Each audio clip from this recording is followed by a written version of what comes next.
నేను చెప్తాను. ఈ 3 రూల్స్ మీరు విన్న తర్వాత మీరు ఎగ్జామ్లో టాపర్ అవుతారు. కానీ విషయం ఏంటంటే నువ్వు వాటిని క్లియర్గా అర్థం చేసుకోవాలి. మొదటిగా ద పార్కిన్సన్స్ లా.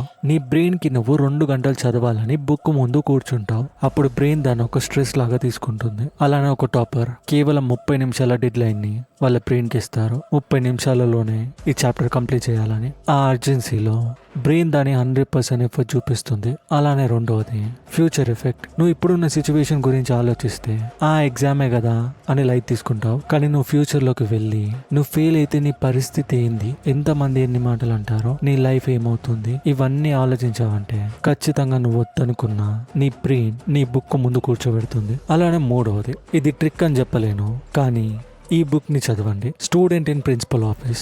ఇందులో 10 అడ్వాన్స్ ట్రిక్స్ ఉంటాయి. నెక్స్ట్ ఎగ్జామ్ కి మీకు ఖచ్చితంగా యూజ్ అవుతాయి. ఆ 10 ట్రిక్స్ లో ఒక్క 2-3 ట్రిక్స్ ని యూజ్ చేసి నీ నెక్స్ట్ ఎగ్జామ్ కి చదువుకున్న మంచి రిజల్ట్స్ ని కూడా నువ్వు చూస్తావు. ఈ బుక్ లింక్ డిస్క్రిప్షన్ లో ఉంటుంది. స్టూడెంట్స్ కి ఒక సూపర్ టూల్